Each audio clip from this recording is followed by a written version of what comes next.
Bueno, muy bien, hoy vamos a ver una palabra, perdóneme, a veces digo sencilla, espero que usted realmente le bendiga, que el Señor toque su vida a través de esa palabra. Es una palabra, en un sentir, hace tiempo tuve viendo yo, leyendo el libro del Éxodo, vi cómo el Señor usaba toda una familia completa. Y para ello entonces me preparé hace unos días, gracias. Creo que suena mejor, ¿sí? Gloria a Dios. Estaba preparando esta enseñanza pensando precisamente en este tiempo en el que mantener en la fe no es sencillo realmente. Y creer en las promesas de Dios a veces requiere realmente diligencia y requiere firmeza. Requiere firmeza. Quisiera comenzar esta mañana con una historia que aparece en el libro de los Hechos, una historia tremenda, maravillosa. Un milagro se suscitó para Dios ayudar a un siervo suyo. Es Pablo. Pablo ha sido encarcelado, están con Silas en una cárcel en Filipo, de una manera injusta terminan allí y era razonable, era el inicio del evangelio en Europa. Y dice la palabra que estando ellos presos, amarrados con cadenas, decidieron simplemente cantar. Estoy hablando en el verso 25, capítulo 16 del libro de los Hechos. Y comenzaron a cantar himnos de tal manera que todos los presos los escuchaban en medio de esta noche que podría haber sido para ellos triste, agonizante, pues ellos estaban sumamente contentos. Entonces dice que estando cantando, de pronto hubo un terremoto y las cadenas se soltaron y las puertas se abrieron y ellos estaban ahí estupefactos. Pero el que más se alarmó fue el carcelero. No sé si recuerdan ustedes que el carcelero respondía con su vida si uno de los presos se llegaba a escapar. Y entonces la escena dice, después de ese terremoto, de ese milagro tremendo, ocurre un milagro mayor, me parece a mí mayor, más interesante, más trascendente. Y es que el carcelero toma la espada para matarse en medio de la oscuridad cuando escucha la voz de Pablo que le dice, cálmate, cálmate, porque aquí estamos. Entonces viene la salvación para él. Lea conmigo, por favor, a partir del verso 27. Dice así, despertando el carcelero y viendo abiertas las puertas de la cárcel, sacó la espada, se iba a matar pensando que los presos habían huido. Verso 28. Mas Pablo clamó a gran voz diciendo, no te hagas ningún mal, pues todos estamos aquí. Él entonces, pidiendo luz, se precipitó adentro y temblando, se postró a los pies de Pablo y de Silas y sacándolos les dijo, señores, ¿qué debo hacer para ser salvo? Escuche esa pregunta, ¿qué debo hacer para ser salvo? Ellos dijeron, dígalo conmigo allí en casa, cree en el Señor Jesucristo y serás salvo tú y tu casa. Y le hablaron la palabra del Señor a él y a todos los que estaban en su casa. Y él, tomándolos en aquella misma hora de la noche, diga conmigo, tomándolos en aquella misma hora de la noche, les lavó las heridas y enseguida se bautizó con todos. Y llevándolos a su casa, les puso la mesa y se regocijó con toda su casa de haber creído a Dios. Qué tremendo milagro. Usted de pronto ha leído esa historia y dice, qué milagro el que hizo el Señor con ese terremoto, cómo rompió las cadenas de Pablo y de Silas, cómo dejó que ellos pudieran hacer lo que quisieran. Pero a mí hoy me quiere llamar la atención, me ha llamado la atención más el otro milagro, el cómo rompió las cadenas del carcelero, cómo este hombre toma una decisión por ver el poder de Dios, por ver, creo yo, sin duda, a un hombre seguidor del Señor, tirado en un rincón, de pronto amarrado de cadenas, pero con un gozo que él no podía comprar, que él no podía encontrar. Haber visto a Pablo y a Silas cantando en medio de la noche, haberlo escuchado, y luego ver cómo ese Dios al que adoraban respondía, creo que tocó su corazón de una manera tremenda, pero se suscita un milagro maravilloso, porque esa noche el carcelero no solamente escuchó, sino que es que se inquieta y les pregunta, ¿qué debo yo hacer para tener lo que usted tiene? Y Pablo le responde de una manera sencilla en una frase que usted y yo hemos repetido tantas veces. Cree en el Señor Jesucristo y serás salvo tú y tu casa. Yo he titulado así este mensaje: tú y tu casa. Para ti y para tu casa es la promesa de salvación. Pero no solamente de salvación, sino de poder ser parte de lo que Dios está haciendo, de lo que va a hacer. Este es un tiempo especial. Creo yo que es el momento cuando más tenemos que estar juntos y cuando más tenemos que decirle a nuestros hijos: estoy creyendo en un Dios que tocó mi vida y tiene que tocar la tuya. No sé si usted tenga un hijo que no sea creyente, una hija que no ande en los pasos con el Señor, de pronto su esposo no lo está, su esposa. Yo quiero que hoy tome esta palabra, no sé si pueda compartir esa palabra con alguien, enviarle ahora ese link a otra persona y decirle: ven, te conviene escuchar esto. Pero escúcheme bien, quiero que usted afirme en su corazón este propósito. Diga conmigo: voy a creer y voy a vivir la promesa de Dios para mí y para mi familia. Amén. Voy a creer y voy a vivir la promesa de Dios para mí y para mi familia. Y les decía que sentí hablar de ello porque hace unos meses ya leía yo el Éxodo y veía cómo Dios había usado a Moisés de una manera tan especial, tan sobrenatural. Pero también cómo usó a Aarón, a su hermano. Y si usted lee todo el libro, encuentra que también a Miriam, o María, como se llamaba su hermana mayor, también fue usada por el Señor. Y si escarbamos un poquito más, va a encontrar que su mamá y su padre fueron siervos de Dios, toda una familia, toda una vida, porque Samuel fue salvado de las aguas para servir al Señor y murió sirviendo al rey. Aarón fue utilizado por Dios para servir al rey hasta el último instante. Miriam murió siendo considerada una mujer profeta para la gloria de Dios. Sus padres se tienen como hombres insignes, pero no es el único ejemplo. No es el único ejemplo que usted encuentra en la palabra. Mi hija me recordaba la historia de dos ancianos que terminan siendo los padres de Juan el Bautista, casi nada.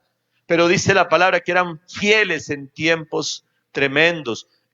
También recordado usted a Timoteo, un muchacho que termina siendo un pastor, joven, un pastor, pero dice la palabra de manera clara que él era fiel como había sido fiel Loida y Leonice, se volvió el nombre bien, de su abuela. Su abuela y su mamá fueron también siervas del Señor. ¿Qué me dice de Aquila y Priscila? Un matrimonio maravilloso que acogió a Pablo, que acogió a Apolos. Bueno, son muchos los ejemplos. Y voy a pararme un momentico también en aquella historia maravillosa de Josué. Cuando Josué toma una decisión delante del pueblo, está ya a punto de terminar sus días, su trabajo ha terminado, y se para y les dice: pues si a ustedes mal os parece, escojan a quien sirvan, pero yo y mi casa serviremos a Jehová. Pues quiero hablar de eso. Vuelvo y le digo, para alguno le parecerá un tema sencillo, pero a mí me parece trascendental en verdad. Creo que es tiempo en el que usted tome a su esposa, tome a su esposo y lo mire muy seriamente a los ojos y le diga: yo no sé usted qué piensa hacer, pero yo serviré a Jehová. Es hora de que usted le diga a sus hijos: ustedes son libres, ustedes pueden tomar la decisión que quieran, pero aquí en esta casa vamos a adorar al Señor. Amén. Quiero que usted, eh, por el Espíritu, me entienda lo que quiero decirle. Son tiempos peligrosos, son tiempos angustiosos, tiempos en los que la maldad se va a desatar de una manera descontrolada. Son tiempos en los que sin duda esperamos un avivamiento maravilloso de parte del Señor, un despertar, el último despertar, pero allí no puede haber ni revuelto el trigo con la cizaña. Son tiempos de sinceridad, son tiempos en los que usted y yo tenemos que ponernos a cuentas con Dios y pedirle a nuestra casa que ande con el Señor. Amén. Entonces, quiero comenzar con una primera frase de esa historia que leímos en el libro de los Hechos, y es que todos los que estaban en su casa escucharon al Señor. ¿Sí? Ahí en ese texto, en el verso 31, cuando Pablo le dice, serás salvo tú y tu casa, dice la palabra que él llamó, los entró a su casa. Yo imagino que es que él vive en la misma cárcel, tendrá su habitación allí cerca, y ahí cerca está su familia, y dice que todos los que estaban en la casa escucharon. Quiero que tome esta palabra, porque sé que hay alguno aquí que tiene su hijo que no es muy creyente, a su hija que tiene dudas, a su familia, y quiero que me entienda eso, es todos los que estaban en la casa creyeron. Amén. Quiero que vaya conmigo a un texto en los profetas menores, en el libro de Miqueas. El libro de Miqueas dice de manera literal en el capítulo 6, verso 4, porque yo te hice subir, está hablando el Señor a Israel, porque yo te hice subir de la tierra de Egipto. Quiero decirle, yo te saqué de la esclavitud, de casa de servidumbre te redimí, te compré, significa esa palabra, y envié delante de ti, ¿a quién? A Moisés, a Aarón y a María. Wow, cómo me gusta el Señor, cómo hace las cosas. Voy a pedirle que vaya conmigo al libro de Éxodo. Y en el libro de Éxodo usted va a encontrar que a María o Miriam, como se traduce también su nombre, no se le menciona como su sierva. ¿Por qué? Porque estamos en tiempos en los que es un patriarcado. María es la mujer mayor, la hija mayor de un matrimonio de levitas. Pero no se menciona en el Éxodo su nombre, se menciona a los hijos varones. Pero me gusta mucho cómo el Señor a través de Miqueas no olvida que envió delante de Israel para salvarlos y para redimirlos a Moisés, a Aarón y a María. Gloria a Dios. Es toda una familia. Quiero que vaya conmigo a Éxodo 2, el verso 1 del capítulo 2 dice, un varón de la familia de Leví fue y tomó por mujer a una hija de Leví, la que concibió y dio a luz un hijo, y viéndole que era hermoso, le tuvo escondido por 3 meses. Vamos a leer de allí hasta el verso 10. Perdónenme aquí, Johncito y Josué, y a David los cojo desprevenidos. Pero quisiera que leamos de una vez ese texto. Pero no pudiendo ocultarle más tiempo, tomó una arquilla de juncos y la calafeteó con asfalto y brea, y colocó en ella al niño y lo puso en un carrizal a la orilla del río. Una hermana suya se puso a lo lejos, una hermana suya, o sea, del niño, del bebé. ¿Cuál hermana? Estamos hablando de María. Se puso a lo lejos para ver lo que acontecería. Y la hija de Faraón descendió a lavarse al río, y paseándose sus doncellas por la ribera del río, vio ella la arquilla en el carrizal, y envió una criada suya a que la tomase. Verso 6. Y cuando la abrió, vio al niño. Aquí el niño lloraba, y teniendo compasión de él, dijo, de los niños de los hebreos es este. El verso 7 dice, entonces su hermana, recuerden, María, que debe ser una adolescente, debe ser una muchacha apenas, dijo a la hija de Faraón, iré a llamarte a una nodriza de las hebreas para que te críe este niño. Verso 8. Y la hija de Faraón respondió, ve. Entonces fue la doncella y llamó ¿a quién? A la madre del niño, a la cual dijo la hija de Faraón, lleva a este niño y críamelo, yo te lo pagaré. Y la mujer tomó al niño y lo crió. Verso 10 dice, y cuando el niño creció, ella lo trajo a la hija de Faraón, la cual lo prohijó y le puso por nombre Moisés, diciendo, porque de las aguas lo saqué. Esa historia maravillosa que los niños conocen mucho mejor que nosotros. Ayer mi esposa en el ayuno enseñaba sobre Noé, advirtiendo que ese tipo de historias hemos cogido nosotros a relegarlas para los niños, para la escuela dominical, como si a nosotros no nos enseñara nada a ello. Pero mire, ¿quiénes eran los padres de Moisés? El capítulo 6, verso 20, no sé si ya lo tiene usted allí, dice que Anrán tomó por mujer a Jocabet su tía, la cual dio a luz a Aarón y a Moisés. Y los años de la vida de Anrán fueron 137 años. Entonces, De esta familia, Dios utilizó sin duda a Moisés. Esa historia la conocemos muy bien. Y Aarón también es muy conocido. Pero quise comenzar con Miqueas porque dice que el Señor envió delante de Israel a Moisés, a Aarón y a María. El capítulo 2 me dice que un levita que se llama Amram tomó por mujer a otra hija de Leví. El capítulo 6 me aclara que se trataba de su tía. Se casó con la tía. Pero note usted que los dos son levitas. Los dos son siervos de Dios, destinados desde siempre para servir al Señor. Usted me dirá, ¿cómo fue eso? Si va a tener que crecer Aarón y luego vendrá el sacerdocio levítico. Sí, pero usted tendrá que recordar que años atrás, en el Génesis, el padre de Leví lo bendijo y lo apartó para que fuera siervo de Dios.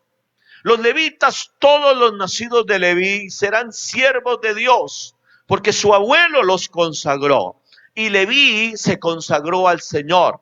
Pero yo quiero estudiar un poquito la vida de Amram. Amram es un varón, su nombre significa nación poderosa. No sé si Leví lo vio, lo profetizó, pero designó para él una herencia maravillosa, llamándolo nación poderosa.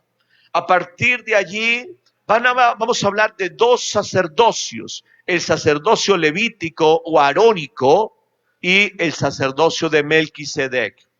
El primero es sombra del segundo. El primero me enseña y me hace entender el segundo. De Melquisedec hablamos hace 8 días cuando hablábamos de la cena, ¿lo recuerda? Muy bien. Amram, dice la palabra, tomó como esposa a Jocabed. Él es hijo de Coat. Si usted se regala un estudio sobre los hijos de Leví, va a encontrar que los coatitas, los descendientes de Coat, eran los únicos que tenían el privilegio de tomar los utensilios del tabernáculo, del templo, y de manejarlos. Alguna vez, recordaría usted, escuchó una historia sobre un hombre maravilloso, Ur, que extendió las manos para tocar el arca de Dios, porque la trasladaban en un carruaje. David quería trasladar esa arca, pero murió de inmediato.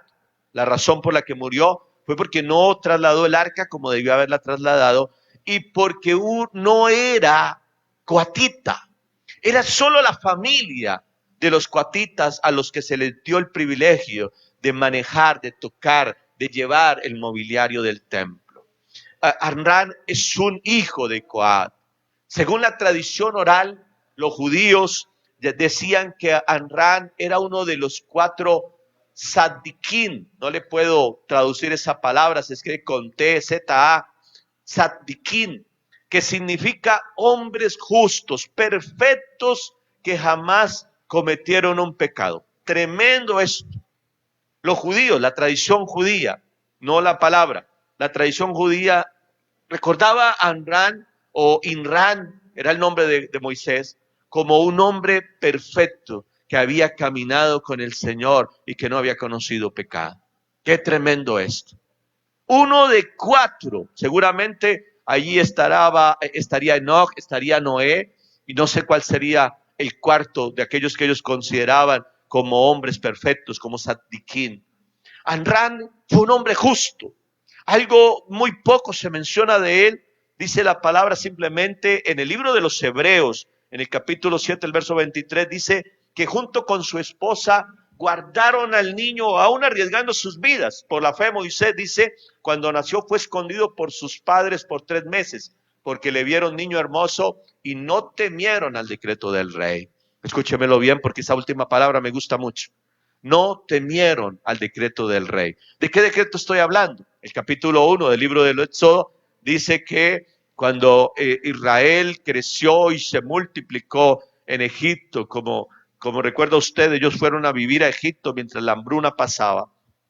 Dice el texto, el capítulo 1, que el pueblo se multiplicó demasiado, que Dios bendecía tanto a ese pueblo, que crecieron y el nuevo rey de Egipto, que ya no sabía quién era José, ni se acordaba de algún pacto que hubieran hecho con ellos, se llenó de temor porque veía crecer esta nación. Entonces comenzó a esclavizarlos. Usted va a ver por los pasajes en el capítulo 1 cómo fueron aumentando el trabajo, la fuerza para que ellos se agotaran y no se multiplicaran. Pero dice el texto que aunque los forzaban mucho, más crecía Israel y más se multiplicaba.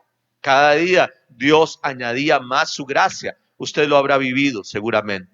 Mientras que su enemigo quiere levantarse contra usted, Dios se levanta mayormente para darle victoria a usted. Pero dice entonces que ordenó a las parteras que atendían a las mujeres israelitas que cuando naciera un niño lo mataran. Cuando naciera un hijo varón, si nacía una hija mujer no importaba que la dejaran, pero si nacía un hijo varón, que lo mataran. Pero las mujeres parteras tuvieron temor de Dios y dice la palabra que no los mataron. Entonces luego el rey se enteró y dispuso que a partir de ahí todo niño que naciera, todo varón, fuera tirado al río, que dejaran las mujeres. Y ahí está, esa orden del rey tiene que cumplirse. Y a riesgo de su vida, Amrán y Jocabed guardaron al niño por 3 meses. A los 3 meses es que Jocabed hace algo extraordinario. Pero quiero que tenga en memoria esto de Amrán. El padre de Moisés sirvió al Señor todos los días de su vida. Recuerde usted también algo especial. Amrán tuvo que haber llegado siendo un niño a Egipto. Me imagino yo, recuerde que dice la palabra que llegaron 75 personas de la familia de Jacob. Leví era un muchacho seguramente y de pronto ya tenía a sus hijos pequeños, Amrán. Amrán pasa ese tiempo en el que Israel pasa de ser visitante para convertirse en esclavo. Van a pasar 2 generaciones, 2 o 3 generaciones después, que vivieron un tiempo en el que ellos decían, oh, el Señor con mano poderosa nos trajo a Egipto, pero ahora somos esclavos. Es ese tiempo en el que a veces hay más preguntas que respuestas. Hablar de un Dios tremendo que sostuvo por su tío, por José, a todo el mundo, en especial a Egipto, de cómo salvó a Israel de la hambruna. Recordar eso de manera así como esas historias de nuestros padres, pero no vivirlo, porque ahora todos los días me azotan para que yo produzca, y me han ordenado que mate a mi propio hijo. No creo que hubiera sido fácil mantener la fe así. Jocabed, la madre de Moisés, su nombre significa regalo de Dios o glorificar a Dios. Jocabed, de manera más clara, dice ese verso 2 en el capítulo 2, que fue la que escondió al niño y fue la que un día, ocultándolo, queriendo ocultarlo, decide hacer una arquilla con unos juncos, una especie de barquito pequeño, y lo calafatea para que no vaya a tener el niño ningún riesgo. Y planea todo. Entonces le dice a su hija mayor, calculo yo que es una adolescente en ese tiempo, Miriam o María, y le dice, vaya, esté pendiente, allá adelante está la hija de Faraón, y planea todo, y la niña tiene que estar pendiente al lado del río, como esa pequeña urnita, ese cofrecito que ha hecho para guardar a su pequeño de 3 meses, cómo no se va a voltear y cómo espera que llegue a los pies de la hija de Faraón. Y cuando llega a los pies de la hija de Faraón, entonces aparece la niña. Aparece la niña. Note cómo esta mujer sirvió a Dios toda su vida. Y aparece la niña y le dice, vaya reina, tengo la solución. Una nodriza de las hebreas puede cuidar a ese niño. ¿Y cuál será esa nodriza? Nada más y nada menos, su propia madre. Oh, Jocabed es una mujer sabia, una mujer inteligente, una mujer atrevida. Si lo hubieran descubierto, seguramente hubiera pagado con su vida porque había desconocido el mandato del rey. Pero esta mujer se juega la vida porque cree que este niño, yo no sé, seguramente son expresiones de una madre que dice que lo vio hermoso. A mí me gustaría descubrir un poquito más qué significa eso, porque yo creo más bien que creyó a la palabra del Señor, sabiendo que ese niño sería un salvador, el salvador de su pueblo, de su propia nación. No sé si Jocabed lo alcanzó a ver así, yo percibo que sí.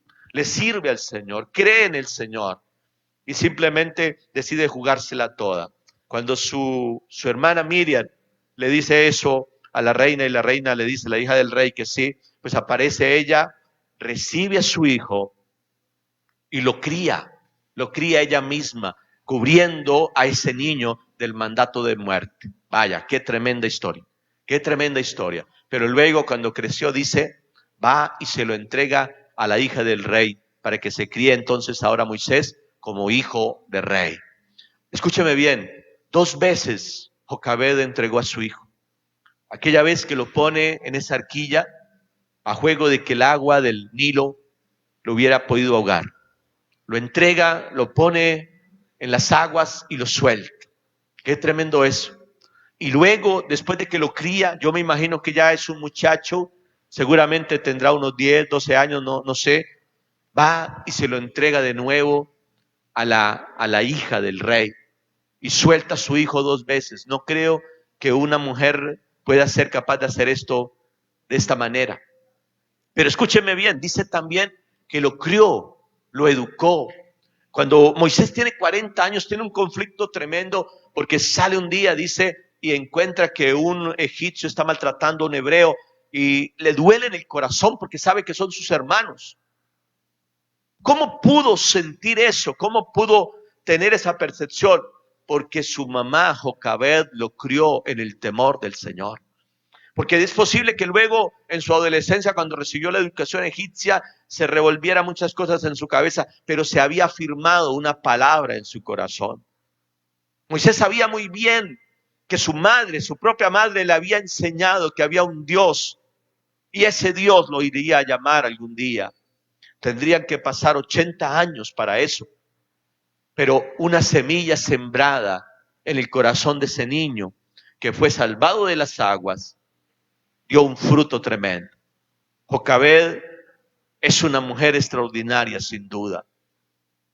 Me gusta mucho, quisiera que lea conmigo el capítulo 15, porque quiero hablar ahora de la tercera persona en esa familia.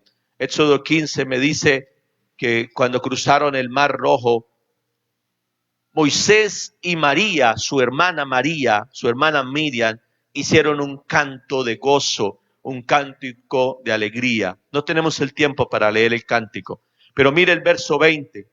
Y María, la profetisa, hermana de Aarón, tomó un pandero en su mano y todas las mujeres salieron en pos de ella con panderos y danzas. Qué tremendo eso. Y María les respondía, cantad a Jehová, porque en extremos se ha engrandecido, ha echado en el mar al caballo y al jinete. María, aquella misma muchacha que vigiló que su hermano no fuera a caer en las aguas, aquella misma muchacha que le propone a riesgo de su vida traer a su propia madre para que críe al niño, aquella se convirtió, dice la palabra, en una profeta. ¡Wow! Era profetisa.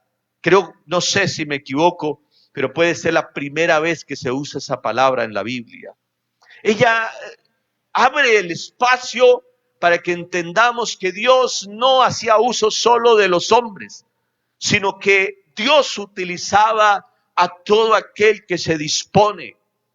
Era profeta en medio de Israel y se convirtió en una compositora, en una adoradora. Quisiera pensar en la cara de Edith, de Vianney, de Carito, de todas aquellas que danzan aquí cuando lo hacen con alegría. Saben, están siguiendo el camino de María, de Miriam. Ella fue la primera que, dice la palabra, tomó un pandero y comenzó a danzar para alegrar el corazón del pueblo de Israel y recordarles y dejarles claro que Jehová se había exaltado, que él había dado honor. Dice que se convirtió en líder de las mujeres. Todas las mujeres la seguían. Miriam será sin duda una mujer también sumamente usada por Dios. Me gusta mucho que Miqueas, el Señor a través de Miqueas dice que la usó a ella para que fuera delante de Israel camino a la redención, junto con su hermano Moisés y con su hermano Aarón. Cualquiera recordará también que tuvo un momento de debilidad espiritual. El capítulo 12 del libro de Números dice que Miriam un día decidió murmurar con su hermano Aarón por alguna mujer que había tomado Moisés, entendemos. y murmuró contra él, y Dios la reprende y la disciplina con una lepra, y tiene que durar 7 días fuera del campamento. Pero es el único registro de algún error que hubiera podido cometer Miriam. La otra persona de la que quiero hablar de esta familia es de Aarón. Sin duda, un hombre insigne a partir de ese momento. Aquello que predijo su abuelo, Coat, diciéndole que de Amrán saldría una nación poderosa, se cumple a través de Aarón. Su nombre significa arca o cofre. Y algunos dicen que la raíz Ar de Aarón significa montaña, alto, iluminado. ¿Qué más puede describir al primer sacerdote, hombre, al primer sacerdote fuera de Melquisedec, que capítulos atrás habría aparecido? Después será él, el primer sacerdote de Israel, el hombre que se consagra, el hombre que se aparta, el único que podía entrar en ese lugar santísimo. Ese un día fue vestido de manera espectacular, por eso se llamaba, su nombre significaba iluminado, alto como la montaña. Aarón, hijo de un hombre que dice la tradición judía, mantuvo siempre delante de Dios, se convirtió en el sacerdote de allí en adelante. Todos los hijos de Aarón serían sacerdotes. No sé si estoy explicando lo que quiero decirle, pero una decisión suya puede trascender no solamente su vida, sino las generaciones que vienen allí en adelante. Años y años y siglos después eran los hijos de Aarón los que entraban en el templo. Aarón se convertirá en ese ayudante, sin lugar a dudas, necesario imperiosamente para que Moisés desarrollara su ministerio. Recuerde que es Moisés el que ve esa visión tan tremenda, esa gran visión que sube al monte, tiene un encuentro con Dios, se descalza su calzado porque pisa un lugar santo, recibe el llamamiento de parte de Dios, pero tiene miedo, no sabe hablar, dice él mismo, pone 5 excusas dentro de ellas, yo no sé hablar. Entonces aparece la figura de Aarón de parte de Dios diciendo, tu hermano Aarón viene a tu encuentro y hablará por ti. Y él era él cuando, me imagino yo, que Moisés siendo tartamudo, cuando iba y se presentaba frente a Aarón, frente a Faraón, perdón, para ordenar, para decirle que dejaran libertad a su pueblo, tartamudeaba y era Aarón el que se ponía frente a frente al rey y le decía, deja ir a mi pueblo con voz fuerte, con voz varonil, con voz clara. Era Aarón el que estaba allí para tirar el báculo, porque a él se le daría la autoridad para que se convirtiera en una serpiente. ¿Recuerdan todas esas historias? Fue Aarón el que recibió la palabra cuando Moisés bajó del monte Horeb y el que comenzó a ejecutarla porque él era el sacerdote llamado. También encontrará usted un pasaje muy triste cuando Moisés sube al monte y dura 40 días, cree Israel que ya no volverá. Entonces se desenfrenan, presionan a Aarón para que les construya un nuevo Dios y toma Aarón el oro de las mujeres y hace un becerro con ello y el pueblo se desenfrena porque Aarón no tuvo esa firmeza en ese momento. Cuando baja Moisés, yo me imagino el regaño, escúchemelo bien, la mayor era María, el que seguía era Aarón, que era el primogénito por la línea, por ser varón, pero él y María obedecían estrictamente todo lo que su hermano decía, porque había sido el escogido de Dios. Y cuando Moisés llega, le pega ese regaño tremendo. Aarón no tiene cómo justificarse, pero escúchemelo bien, de inmediato se pone del lado de Moisés. Reconociendo su error, de inmediato se pone del lado de Moisés. Estoy hablando de una familia, toda una familia usada por el Señor, consagrada a Dios. Aarón va a tener que demostrar también, o mejor Dios demuestre que Aarón será el sacerdote. Recuerdan que un día Coré se rebela, entonces Dios le dice que cada uno dé su vara a los príncipes el príncipe de la tribu de Leví será Aarón, y ponen sus varas, y la vara de Aarón reverdece, da almendros, da ramas, como hablando de esa vida fructífera que tendría. Pero hay un pasaje, que les decía, quisiera que vaya conmigo a Éxodo 32. Ese pasaje, sin duda, va a marcar la diferencia.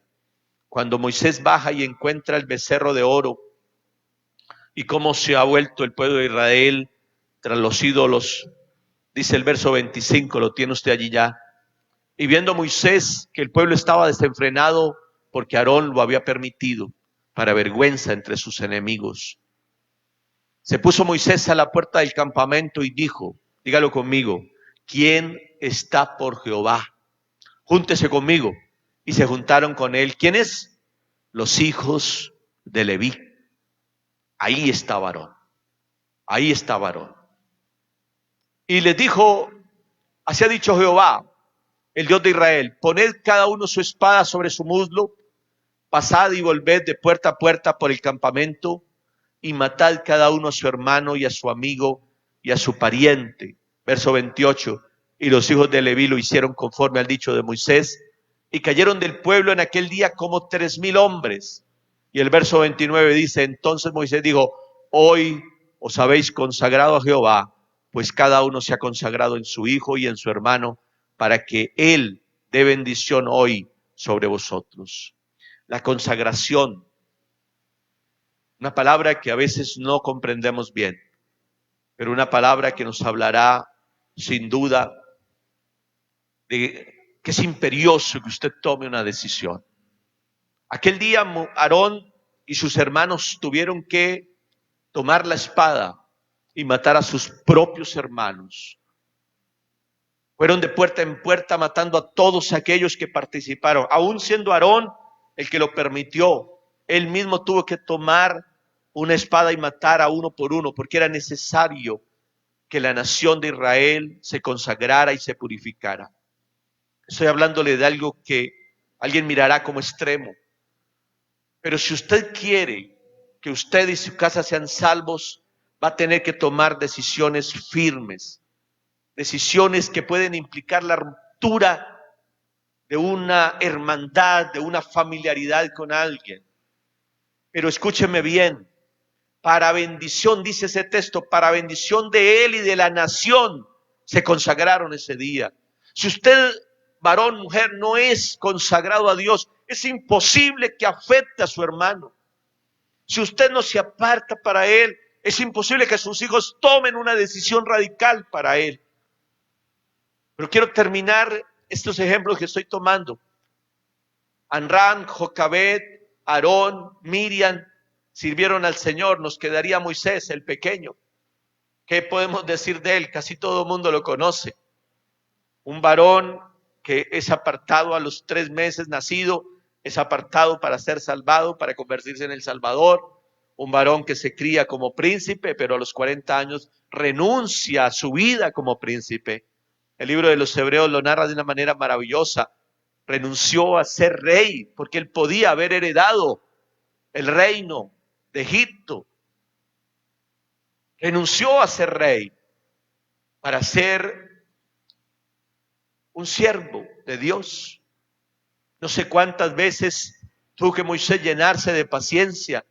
¿Recuerda usted ese pasaje cuando golpea la roca con ira? Es que acaba de enterrar a Miriam, a su hermana, y el pueblo lo irritaba porque no tenían agua, y lo encuentran un día con el bloque por fuera y golpea la roca con ira. La roca brota aguas, pero ese día él perdió el privilegio de entrar a la tierra prometida. Un varón que se mantuvo, dice la palabra, que siendo un hombre tan eufórico, que el día que vea al egipcio golpear a su hermano hebreo, se acerca, lo golpea y lo mata. Era un hombre, ¿cómo se llama? Explosivo. Pero luego dice el libro de Números que no hay un hombre más manso sobre la tierra, un hombre que se dejó moldear por Dios, el hombre que sube 40 días a un monte para estar en su presencia, y como cuando baja se encuentra con el chasco tremendo de ver a un pueblo desenfrenado, asume otros 40 días para estar con él. No es cualquier persona. Vamos a hablaríamos mucho tiempo de este hombre. Un hombre que simplemente se convierte en un estadista. A partir de ahí, todas las naciones tendrán como modelo de ley el decálogo, que llaman el decálogo de Moisés, que realmente es la ley de Jehová. Es un hombre que trascenderá. Es el primer profeta también. Miriam es contada como la profetisa, pero él es contado como un profeta y determina lo que va a pasar y les advierte. El Señor enviará otro profeta como yo, y se pone en igualdad un poco con el Señor Jesús, que sería el profeta prometido en el capítulo 18 de Deuteronomio. Muy bien, pero les decía al principio que no es el único ejemplo. La familia de Anrán y de Jocabed no fueron los únicos a los que el Señor simplemente tomó así por completo. Es que usted leerá en el libro de Éxodo, en el libro de Deuteronomio, que el Señor llamaba familias completas, tribus completas. Una nación quería él, una nación de reyes y sacerdotes, una nación de gente santa. Quiero con esto que usted se quite de la cabeza, mi hijo simplemente se perderá. No es tiempo. No es tiempo de rendirnos como Jocabed. Usted no puede dejarse amedrentar por el rey, porque si es el tiempo de esconder a su hijo, habrá que esconderlo. Y si es el tiempo de hacer una arquilla especial, pues lo vamos a hacer. Pero nuestros hijos, yo y mi casa, serviremos a Jehová. Y este es el otro ejemplo que quería tocar. Vaya conmigo al libro de Josué, el capítulo 24. Josué está entregando su servicio, su vida. Los israelitas han tomado una tierra por la cual no hicieron nada. No pagaron un peso por esas casas que habitan, las ciudades que habitan ahora. Usted puede leer ello todo en ese capítulo 24. Y el verso 15 dice, y si mal os parece servir a Jehová, escojan hoy a quién sirváis.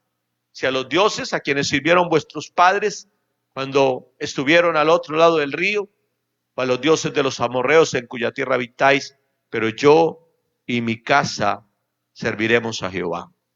Quiero decirle en otras palabras, en un lenguaje actual de pronto, Josué se para delante de Israel y le dice, ustedes vean a quién quieren servir. Quieren servir perdónenme, lo voy a decir así escuetamente, a la Virgen María, a Pedro, a San Agustín, al otro que cuelgan de cabeza.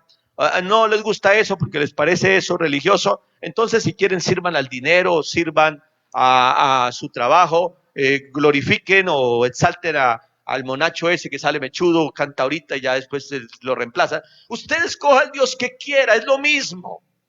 Es lo mismo que usted se postre delante de una estatua o delante de un hombre que canta bonito ahora. Es lo mismo que para usted sea un Dios, una imagen, o que sea Dios su trabajo, porque si usted no trabaja nadie come. Es lo mismo, da lo mismo, igual todo lo que no sea Dios es falso, es pasajero, es vano. Por eso Josué les dice de manera clara, ustedes sirvan al que quieran. A los dioses que servían porque son lo que les heredaron sus padres, o a los dioses que van a conocer ahora en la tierra que ustedes acaban de tomar. Pero yo y mi casa, y yo no sé si sus hijos estaban ahí, yo no sé si su mujer estaba ahí, pero dice así, yo y mi casa serviremos a Jehová. Uno encuentra de pronto una historia triste, y es que en el libro de Jueces dice que los hijos de Josué se apartaron. Pero mientras que Josué vivió, él y su casa sirvieron al Señor. Yo no puedo responder por lo que vayan a hacer mis hijas. Respondo por la palabra que ha sido sembrada en sus corazones.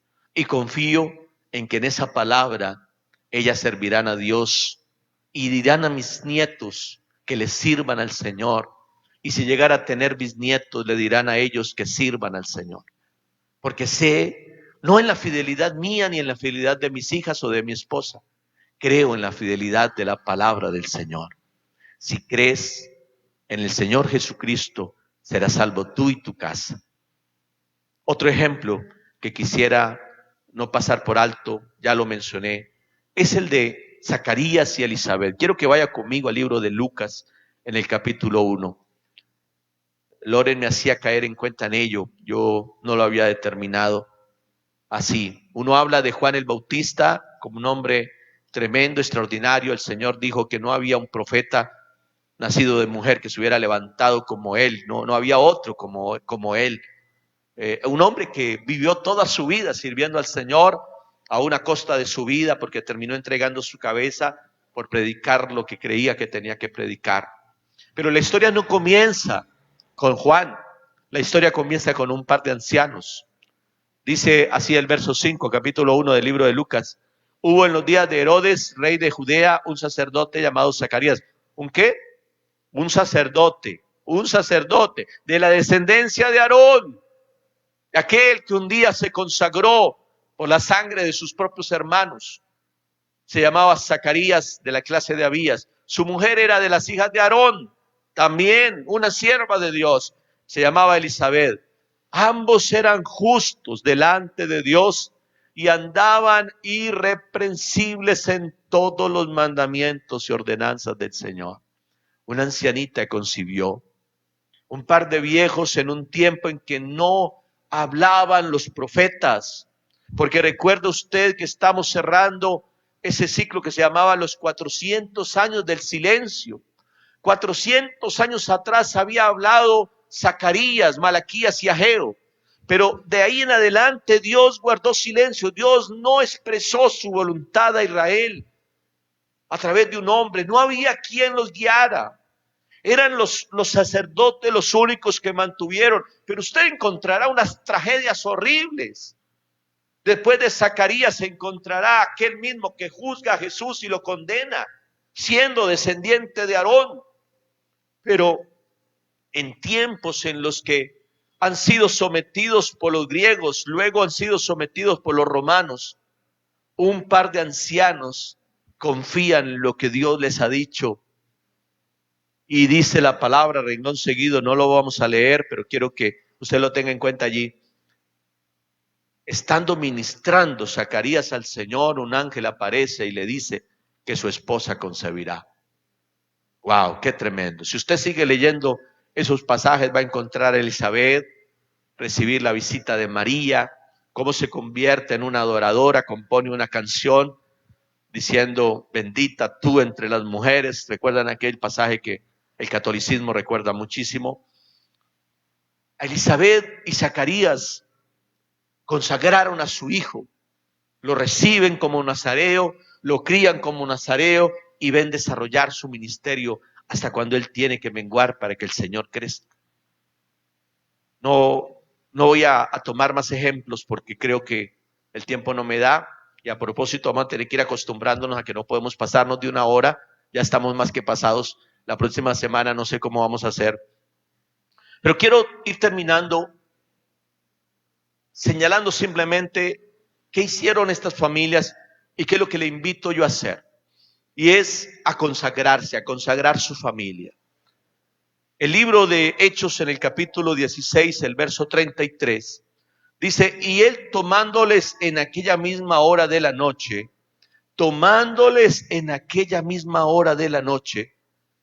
les lavó y curó sus heridas, dice, y se bautizó. Y yo quisiera que usted piense en eso, lo que significa eso. Le bastó ver, claro, un milagro extraordinario, pero le bastó creer una palabra. Cree en el Señor Jesucristo y serás salvo tú y tu casa. Y dice que de inmediato los tomó, recibió esa palabra, acogió la fe. Eso es consagrarse. Algunas traducciones describen la consagración como recibir el servicio santo, como aceptar que me convierto no solamente en seguidor, en creyente, sino me convierto en siervo de Dios. No sé si pueda de pronto usted declarar conmigo esta mañana, hoy me separo para servir a Dios porque tú, Señor, me has amado. No sé si pueda alguien decirlo. Hoy quiero apartarme, no solamente para ser tu hijo, sino para convertirme en tu siervo también. Quiero dedicar mi vida, quiero dedicar mi familia, mis hijos para ti. ¿Por qué tendría yo que hacer eso? Hombre, tiene que entenderlo claramente. Jesús pagó un precio muy alto en la cruz por usted. El Señor podría usarlo porque simplemente usted es suyo. Pablo nos dice de manera clara, usted no salió gratis, usted fue comprado con precio y precio de sangre. Usted le pertenece. Pero yo no quisiera constreñirlo esta mañana con decirle, es que me toca, porque la consagración no toca. Me gusta el Salmo 16 que dice, las cuerdas me cayeron en lugares deleitosos. O sea, a mí me complace ser siervo de Dios. Yo soy su hijo, yo pudiera vivir a su lado cuando quiera porque el Señor abrió la puerta para que yo entrara. Pero le quiero servir, me quiero consagrar por amor, por gratitud, porque me enamoró, porque sé que Él es el camino, la verdad y la vida. Y quiero que mis hijas, ¿por qué no lo dice? Quiero que mis hijos le sirvan también y vivan ahí en su presencia. Somos no presionados, pero sí constreñidos a servir a Dios y a reconocer su derecho legal sobre nosotros. No sé si me explico en ello. Constreñir es un trabajo inductivo. Me explico, yo tomo a una persona y le digo, venga, pero usted debería hacer esto y usted debería hacer esto otro. Me gusta el libro de Oseas, dice, con lazos de amor los atraje. El Señor nos constriñe, nos forza un poco a entrar, pero nos hace ese constreñimiento en amor, mostrándonos por qué es bueno servirle. Porque yo me imagino a Coat, cuando tuvo a su hijo Amrán y dice, tú serás padre de multitudes, tú serás una nación poderosa.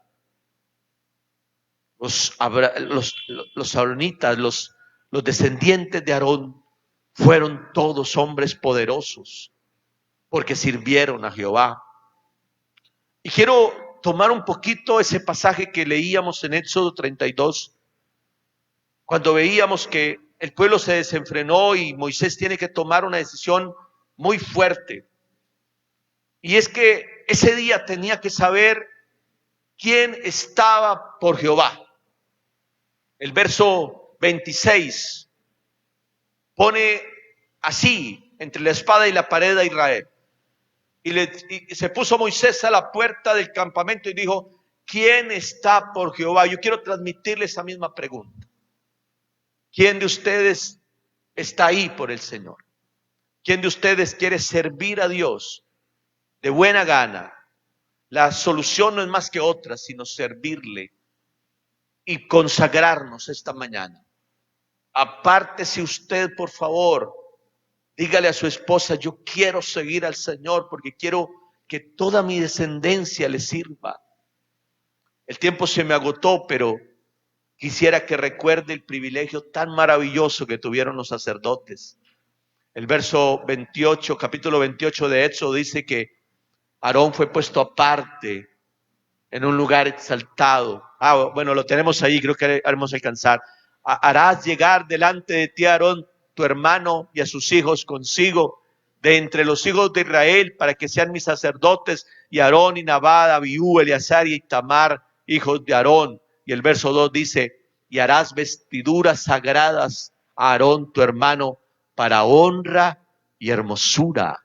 Eso es lo que implica la consagración. Honra y hermosura. Era un hombre diferente. Era un hombre del que siempre hablaron bien.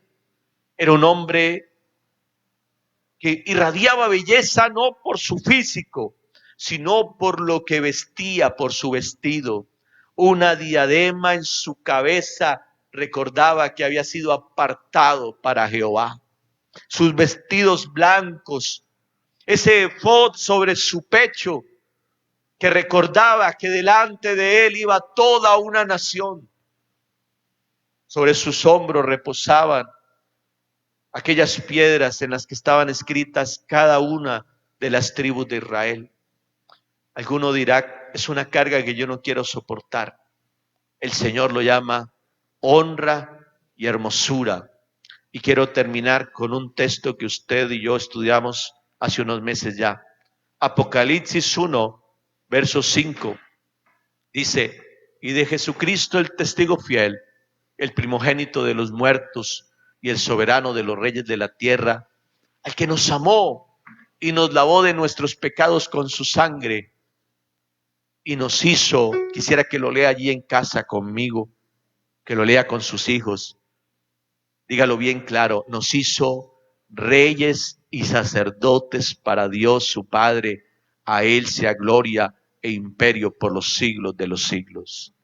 Escúcheme bien, yo no sé si el carcelero hubiera tenido alguna opción ese día, fue algo extraordinario lo que pasó, pero me gusta pensar que dejó sus vestidos de sacerdote, que simplemente,